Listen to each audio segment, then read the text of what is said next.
الحمد لله نحمده ونستعينه ونستغفره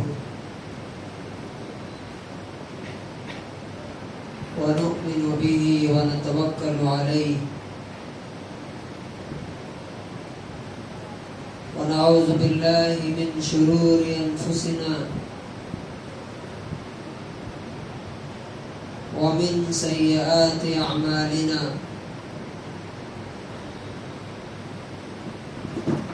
من يهده الله فلا مضل له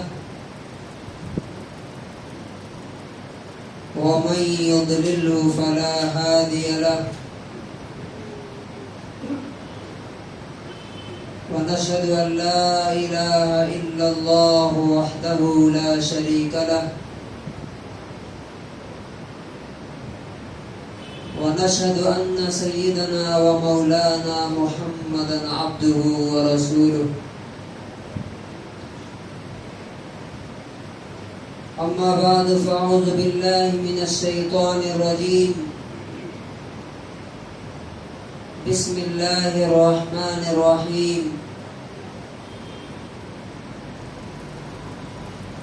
إنا أنزلناه في ليلة القدر وما أدراك ما ليلة القدر ليلة القدر خير من 1000 شهر تنزل الملائكة والروح فيها بإذن ربهم من كل أمر سلام هي حتى مطلع الفجر. وقال النبي صلى الله عليه وسلم إن هذا الشهر قد حضركم وفيه ليلة خير من 1000 شهر.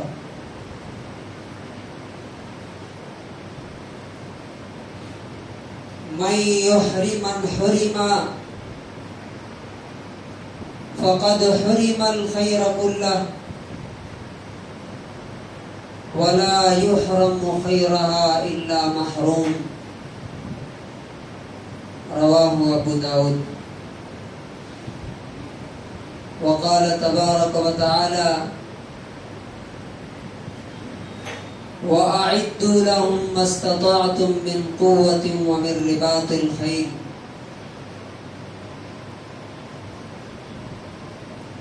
حضرات گرامی، رمضان المبارک کا یہ مہینہ،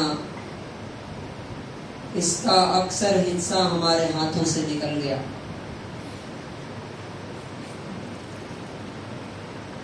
اسی طرح سے ہماری زندگی بھی دھیرے دھیرے ہمارے ہاتھوں سے نکل جائے گی، اور یہ جو پہلا اور آخری موقع ہے زندگی کا، فرسٹ اینڈ لاسٹ چانس، اللہ رب العزت کو خوش کر کے اس کی جنت میں جگہ بنانے کا، یہ بھی ایک نہ ایک دن ہمارے ہاتھوں سے نکل جائے گا، ختم ہو جائے گا. دنیا اور زمانہ ہمیں تیزی کے ساتھ،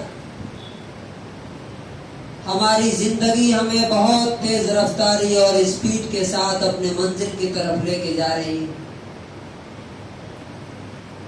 جس کا پہلا مرحلہ قبر سے شروع ہوتا ہے. ہمیں معلوم ہے کہ وہ زندگی اور وہ دنیا یہاں سے بالکل ڈیفرنٹ ہوگی، الگ ہوگی.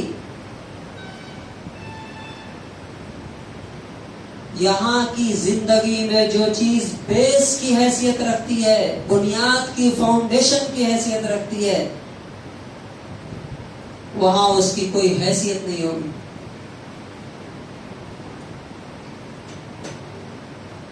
اور آخر کار وہ فائنل اور آخری دن ججمنٹ کا، اللہ کے فیصلے کا دن بھی آ جائے گا، جس کے بارے میں اللہ تعالیٰ نے کہا وَأَنفِقُوا مِمَّا رَزَقْنَاكُم مِّن قَبْلِ أَن يَأْتِيَ يَوْمٌ لَّا بَيْعٌ فِيهِ وَلَا خُلَّةٌ وَلَا شَفَاعَةٌ، جس کے بارے میں پچھلے ہفتے بات ہوئی تھی۔ اے ایمان والو،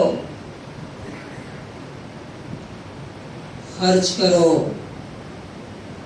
اسپینڈ کرو، اللہ کی راہ میں دو، اس سے پہلے کہ وہ دن آ جائے جس دن کوئی کسی چیز کو خرید نہیں سکتا، نہ بیچ سکتا ہے، نہ نیکیاں خریدی جا سکتی ہے اور نہ کوئی اسے بیچنے کے لیے تیار ہوگا۔ وَلَا خُلَّةٌ، اور اس دن سے پہلے جس دن کوئی دوستی اور کوئی تعلق کسی کے کام نہیں آئے گا۔ ولا شفاعہ، اور نہ کسی کی سفارش اور اپیل سنی جائے گی اللہ کی بارگاہ میں، اس سے پہلے تم اپنے لیے نیکیاں بھلائیاں اکٹھی کر لو۔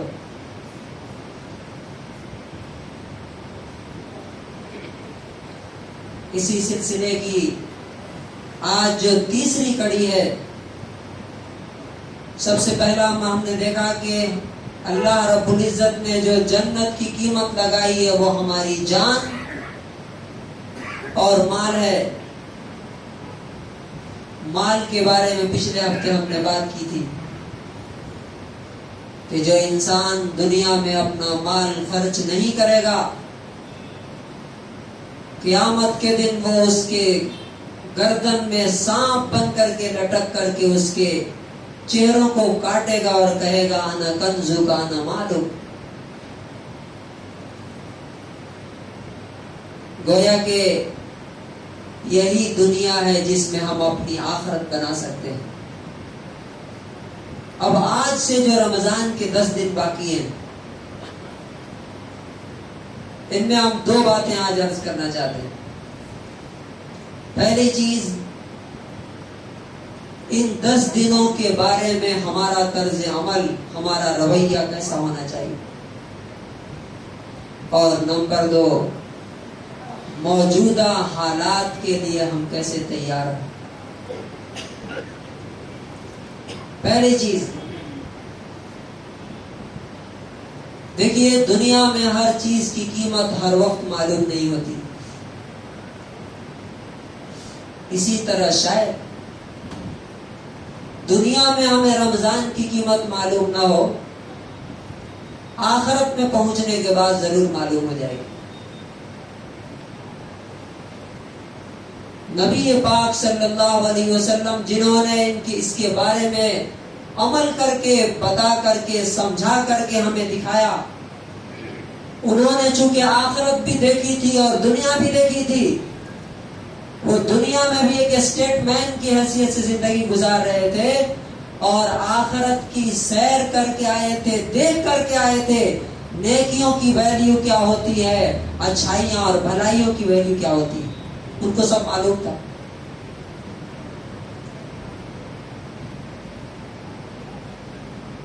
رمضان کے ان 10 دنوں میں ہمیں کیا کرنا، ان کی کیا قیمت ہے ان کی؟ سب سے پہلی چیز، انہی 10 دنوں کے اندر وہ رات ہے جس میں اللہ تبارک و تعالیٰ نے اپنا کلام، اپنی رحمت، اپنی گائیڈنس، اپنی ہدایت اتاری، جس کے بارے میں اللہ نے خود کہا هو خیر مما یجمعون، دنیا میں تم جو کچھ جمع کرتے ہو، جو کچھ اکٹھا کرتے ہو، ان سب سے بہترین چیز اور قیمتی چیز ہماری کتاب ہے۔ اللہ تعالیٰ نے اس کے بارے میں فرمایا سورۃ القدر میں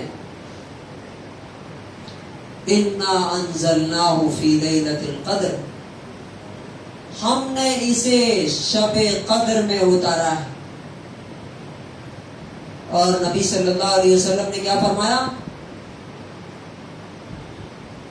اس رات کے بارے میں فرمایا التمسوها فی العشر الاواخر، اے لوگوں اس رات کو، لیلۃ القدر کو رمضان کے آخری 10 دنوں میں تلاش کیا کرو۔ اور آپ نے فرمایا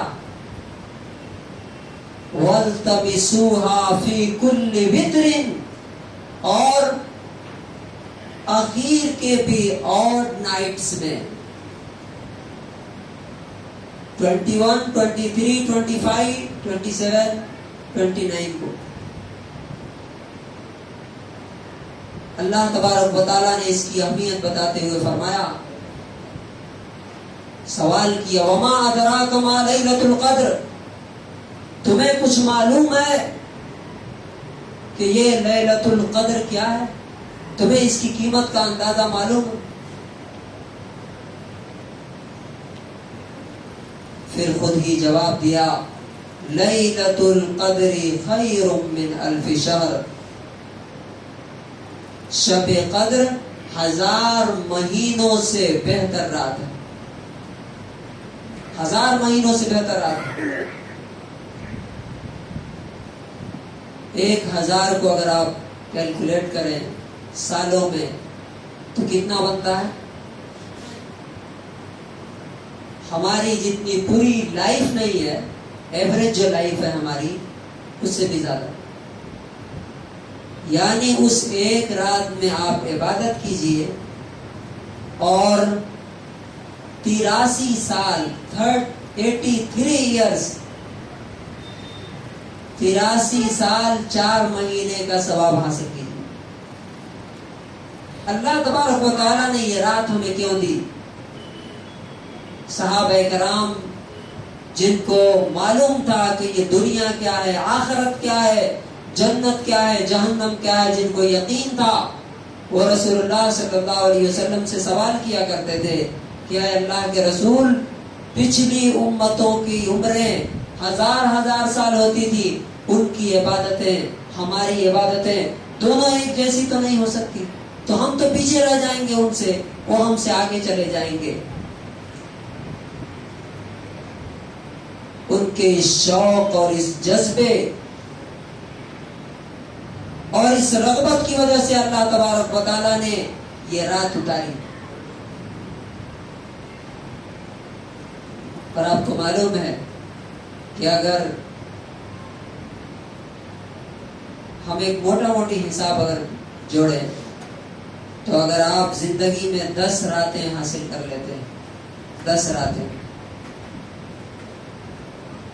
تو کتنے دن کی عبادت کا ثواب مل جائے گا؟ 800 سال کا۔ ہماری عمر کتنی ہے؟ 60 to 70۔ اس عمر اگر مان لیجیے کہ 20 سال سے اگر کوئی آدمی شروع کرتا ہے اور وہ ان 10 راتوں کو تلاش کرنا شروع کرتا ہے، اس کو پا بھی لیتا ہے، تو اگر 10 سال اس نے لیلۃ القدر پایا تو 800 سال کی عبادت کا تقریباً، حالانکہ اور زیادہ ہوتا ہے اگر وہ 3 سال اور جو، لیکن ہم 80 سال کے حساب سے بھی جوڑتے ہیں تو 800 سال 10 راتوں کا۔ 20 راتیں اگر کسی نے پالی تو 1600 سال، 30 راتیں پالی تو 2400 سال، اور اگر 40 راتیں پا لیتا ہے اپنی زندگی میں تو 3200 ایئرس کا اس کا ثواب ملے گا۔ 3200 سال، 30 پہ 200 سال کا ثواب اس کو ملتا ہے۔ اور سوچئے کہ اس کا مقام آخرت میں کہاں ہوگا۔ دوسری بات یہ ہے کہ اس رات میں پورے سال کی تقدیر، فیصلے دنیا میں اتارے جاتے ہیں۔ تنزل الملائکۃ والروح فیہا بإذن ربہم من کل امر، فرشتے اترتے ہیں اور جبریل علیہ السلام اترتے ہیں، اللہ کے ہر حکم کو لے کر کے نازل ہوتے ہیں۔ مفسرین لکھتے ہیں کہ انسان کی زندگی اور موت یعنی اس سال میں اس کی روزی، اس کے رزق کے فیصلے ہوتے ہیں اس رات میں. وہ خوش نصیب ہے یا بد نصیب ہے، اس کے فیصلے ہوتے ہیں، یہ لکھے جاتا ہے. یہی وجہ ہے کہ رسول اللہ صلی اللہ علیہ وسلم ان 10 راتوں کو پانے کے لیے جب سے آپ مدینہ تشریف لے گئے تب سے ہر سال آپ اعتکاف کیا کرتے تھے. گھر چھوڑ کے، بیوی چھوڑ کے، سارے مسائل چھوڑ کے مسجد میں آگے بیٹھ جاتے تھے. اور یہی فکر کہ ان 10 راتوں میں وہ رات مجھے مل جائے جو لیلۃ القدر کی رات ہوتی ہے، شب قدر. چونکہ رسول اللہ صلی اللہ علیہ وسلم اس رات کی قیمت سب سے زیادہ جانتے تھے. تو آپ کی حالت کیا ہوتی تھی معلوم؟ ان 10 راتوں کے اندر سب سے پہلی چیز جو آپ کیا کرتے تھے وہ ہے اعتکاف. ہمیں بھی چاہیے کہ جن لوگوں کو بھی اللہ نے موقع دیا، آسانیاں ہیں، سہولتیں ہیں، وہ ضرور اعتکاف کریں.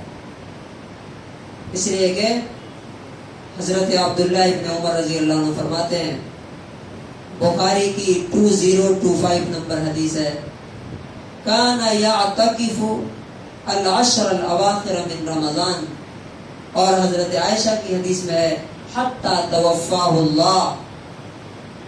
آپ صلی اللہ علیہ وسلم رمضان کے آخر کے 10 دنوں میں ہمیشہ اعتکاف کرتے تھے، یہاں تک کہ اللہ تبارک و تعالیٰ نے ان کو اپنے پاس بلا لیا. یعنی وفات تک آپ کی یہ معمول، آپ کا یہ معمول رہا.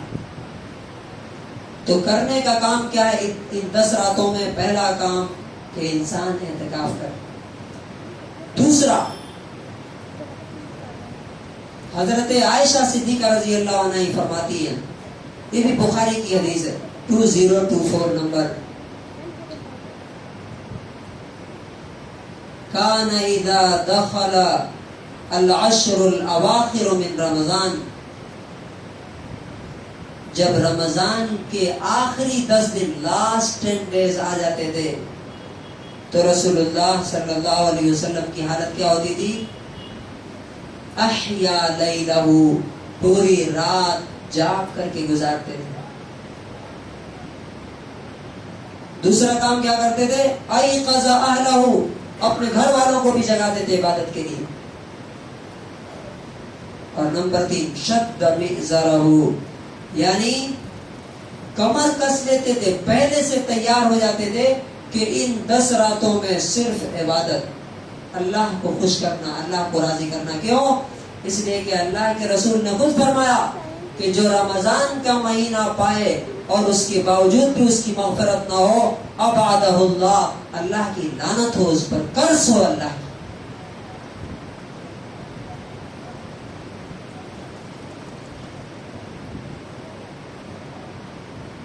چوتھی چیز یہ ہے کہ ان راتوں میں جو ہمارا طریقہ ہے کہ شاپنگ اور پورا کا پورا وقت بزنس اور کاروبار میں ہی چلا جاتا ہے.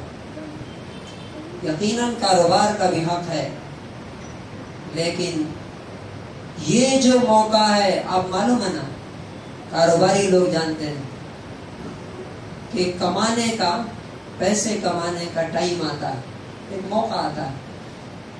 مثلا عید کی رات میں کچھ لوگ بتاتے ہیں کہ پورے مہینے میں جو جتنے پیسے نہیں آتے، عید کی رات میں اتنے پیسے آ جاتے ہیں. تو سوال یہ ہے کہ دنیا کا فائدہ تو ہمیں نظر آ رہا ہے، دکھ رہا ہے ہمارے سامنے، لیکن یہ آخرت کی نیکیاں اور بھلائیاں کمانے کا بھی یہی موقع ہے، یہی آفر ہے. اگر اس سال ہم مر گئے تو دوبارہ زندگی میں یہ موقع ہاتھ نہیں آئے گا، تو آخرت کے لیے کب کمائیں گے ہم؟ اس لیے اس کے لیے بھی وقت نکالیں. اور ان 10 راتوں میں کرنے کا جو خاص کام ہے وہ کیا ہے؟ نبی صلی اللہ علیہ وسلم نے فرمایا، بخاری کی 1901 نمبر حدیث ہے کہ من قام لیلۃ القدر، جو رمضان کی رات میں کھڑے ہو کر اللہ کے سامنے، دیکھیے یہاں کھڑے ہونے کی بات ہے، اس کا مطلب کیا ہے؟ سب سے بہترین عبادت یہ ہے کہ انسان اللہ کے سامنے کھڑا ہو جائے اور نماز میں قرآن کی تلاوت کرتا رہے۔ یہ نبی پاک صلی اللہ علیہ وسلم کی سب سے بڑی سنت ہے ان راتوں میں، نماز اور اس میں قرآن کی تلاوت پہلے نمبر پہ۔ تو فرمایا کہ غفر لہ ما تقدم من ذنبہ، اس کے پچھلے گناہ صغیرہ معاف ہو جاتے ہیں۔ نمبر 2، دعا۔ یہ تقدیر بدلنے والی راتیں ہیں، تقدیر کے فیصلے کرنے والی راتیں ہیں، ہمارے سال بھر کے مقدر کے فیصلے ہوتے ہیں۔ اس فرشتے آتے ہیں اس رات میں، ہماری دعاؤں میں شریک ہوتے ہیں، آمین کہتے ہیں۔ ان راتوں میں کثرت سے دعا کیجیے، اپنے لیے، اپنے بچوں کے لیے، اپنے رزق کے لیے، اپنی صحت کے لیے، اپنے ملک کے لیے، اپنی قوم کے لیے، اپنے دین کی حفاظت کے لیے کثرت سے دعا۔ اور خاص طور سے جو ایک دعا رسول اللہ صلی اللہ علیہ وسلم نے حضرت عائشہ رضی اللہ عنہا کو سکھائی تھی، وہ کیا ہے؟ اللہم انک عفو تحب العفو فاعف عنی، اے اللہ تو بہت معاف کرنے والا ہے، معافی کو پسند کرتا ہے، مجھے بھی معاف کر۔ اور نمبر 3، جو بھی نیک عمل ہو سکتا ہے، جو بھی نیک عمل ہو سکتا ہے، تسبیح ہو، آپ رات پر سبحان اللہ و بحمدہ سبحان اللہ العظیم، اللہ اکبر وللہ الحمد، اسی طرح سے لا الہ الا اللہ محمد رسول اللہ، جو بھی ہو سکتا ہے، قرآن کی تلاوت، صدقہ اور خیرات، جو بھی نیکی کا کام میسر ہو وہ ان راتوں میں کرنا چاہیے، اس لیے کہ ایک رات اگر آپ کو مل گئی تو 83 سال 83 ایئرس 4 منتھ کے ثواب آپ کو ملیں گے۔ ہو سکتا ہے کہ شاید اگلی بار یہ رات آپ کو نہ ملے۔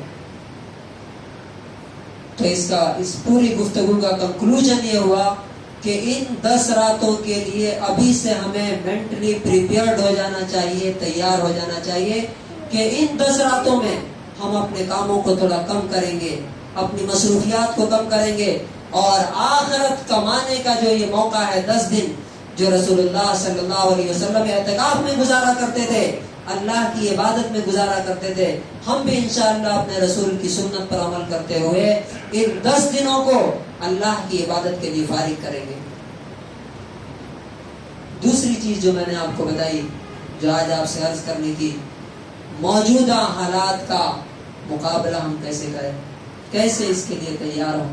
یہ تو ایک لمبا موضوع ہے، لیکن مختصراً میں آپ سے عرض کرتا ہوں کہ یاد رکھیے اللہ رب العزت کی جو کتاب ہے نا، جو اس کے احکام ہیں، اسے ہم نے اگر یاد کیا ہوتا اور یاد رکھا ہوتا تو یہ جو دن ہمیں دیکھنے پڑ رہے ہیں یہ نہیں دیکھنے پڑتے۔ اللہ تعالیٰ نے سورہ انفال سورہ نمبر 8 آیت نمبر 60 میں فرمایا وَأَعِدُّوا لَهُم مَّا اسْتَطَعْتُم مِّن قُوَّةٍ۔ آپ کو میں ایک مثال دے کے بتاتا ہوں۔ کتے کو ہر آدمی پتھر اٹھاتا ہے مارنے کے لیے، دیکھا نا، اور جیسے ہی پتھر اٹھاتا ہے کتا بھاگنا شروع کر دیتا ہے۔ لیکن کیا خیال ہے آپ کا، اگر شیر سامنے آ جائے تو وہی آدمی جو کتے کو مار رہا تھا پتھر اٹھائے گا کیا، یا بھاگنے کے چکر میں رہے گا؟ آپ بتائیے ایمانداری سے، اگر شیر ایک لائن ہمارے سامنے آ جائے تو جو کتے کو دوڑا رہا تھا پتھر لے کر کے مار رہا تھا، کیا وہ پتھر لے کے شیر کی طرف بھی دوڑے گا کیا؟ نہیں دوڑے گا۔ میں قسم کھا کے کہتا ہوں اگر اللہ کی اس آیت، ایک آیت پر آپ عمل کر لیں، یہ جو بھی حالات ہیں نا، اسی رمضان کے مہینے میں 17 تاریخ کو جنگ بدر ہوئی تھی۔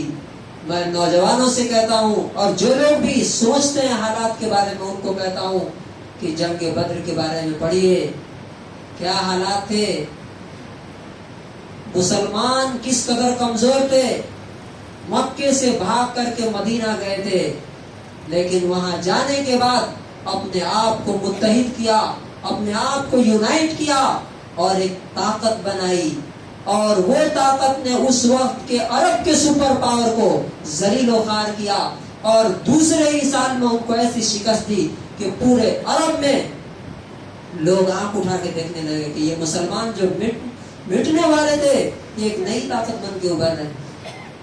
اللہ تعالیٰ نے اسی موقع پر پوری آیت اتاری سورہ انفال کی۔ کتنے لوگ ہیں جنہوں نے سورہ انفال کا ترجمہ پڑھا ہے یا جانتے ہیں اس کے بارے میں؟ میں آپ سے کہنا چاہتا ہوں، اگر حالات کا آپ مقابلہ کرنا چاہتے ہیں، سورہ انفال کا مطالعہ کیجئے اور اس ایک آیت کو وَأَعِدُّوا لَهُم مَّا اسْتَطَعْتُم مِّن قُوَّةٍ، تمہارے سے جتنا ہو سکے اتنا اپنے اندر طاقت پیدا کرو، قوت پیدا کرو، اس لیے کہ طاقت صرف طاقت سے ڈرتی ہے، دھرنے اور مظاہرے سے اور آنسو بہانے سے اور یوٹیوب پہ ویڈیو اپلوڈ کرنے سے، فیس بک پہ میسج ڈالنے سے کوئی نہیں ڈرتا۔ طاقت کا جواب صرف اور صرف طاقت ہے، یہ ہمارے رسول صلی اللہ علیہ وسلم نے ہمیں سکھایا۔ اور قرآن کریم کی سورہ انفال کی سورہ نمبر 8 آیت نمبر 60 پڑھیے کم سے کم کہ اللہ تعالیٰ نے اس میں کیا ہدایتیں دی۔ آنسو بہانے سے، شکوے شکایت کرنے سے، کانسٹیٹیوشن میں یہ لکھا ہے، کانسٹیٹیوشن کا رونا روتے رہیے گا، زندگی بھر کچھ نہیں ہونے والا۔ عربی میں کہا جاتا ہے الحدید یفلح بالحدید، لوہا صرف لوہے کو کاٹ سکتا، لوہے کو صرف لوہا ہی کاٹ سکتا ہے، پیتل نہیں کاٹ سکتا، ایلومینیم نہیں کاٹ سکتا، اسٹیل نہیں کاٹ سکتا۔ تو سب سے پہلا جو میسج ہے ان حالات کا مقابلہ کرنے کے لیے اپنے آپ کو متحد کریے، یونائٹ کیجیے اپنے آپ کو۔ نمبر 2، ہمارے آس پاس جو لوگ ہیں، یہاں پہ کچھ ہمارے غیر مسلم بھائی ہیں، کتنے لوگ ہیں جو جا کے ان کے حال چال پوچھتے ہیں۔ نبی صلی اللہ علیہ وسلم کی یہ بھی ایک حکمت عملی تھی، مدینے میں آتے ہی مدینے کے چاروں طرف کے لوگوں سے انہوں نے معاہدے کیے، پیس ٹریٹی کیا۔ کتنے لوگ ہیں جنہوں نے یہاں پہ جا کے، یہاں جو بسے ہیں ہمارے غیر مسلم، ان سے بات کرتے ہیں، ان سے تعلقات نہیں ہے؟ تو انشاءاللہ اس پر ڈیٹیل میں بات آئے گی۔ بس خلاصے کے طور پہ یہ ہے کہ طاقت کا جواب صرف طاقت ہے اور کچھ بھی نہیں ہو سکتا۔ دنیا کی تاریخ اٹھا کر کے آپ دیکھ لیجئے، اور یہی اللہ تعالیٰ نے ہمیں اس کا حکم دیا تھا جس کو ہم نے بھلا دیا، جس کا نتیجہ آج ہمارے سامنے ہے۔ آج پھر سے ہمیں اس حکم کو لے کر کے اٹھنا ہے۔ انشاءاللہ حالات بدلیں گے۔ آج اگر ہم طے کر لیں تو آج سے حالات بدلنا شروع ہو جائیں گے۔ اللہ تبارک و تعالیٰ سے دعا ہے کہ پروردگار عالم ہمیں ان 10 دنوں کی، رمضان کے لاسٹ 10 ڈیز کی قدر کرنے کی توفیق نصیب فرمائے، جس طرح نبی صلی اللہ علیہ وسلم کی سنت اور آپ کا طریقہ رہا۔ اور دوسرے نمبر پہ ہمیں حالات سے ڈرنے اور گھبرانے کے بجائے، شکوہ شکایت آنسو بہانے کے بجائے، ان حالات کا مقابلہ کرنے کے لیے، ان کا سامنا کرنے کے لیے اپنے آپ کو طاقتور اور قوی بنانے کی توفیق نصیب فرمائے۔ بارک اللہ لنا ولکم فی القرآن العظیم۔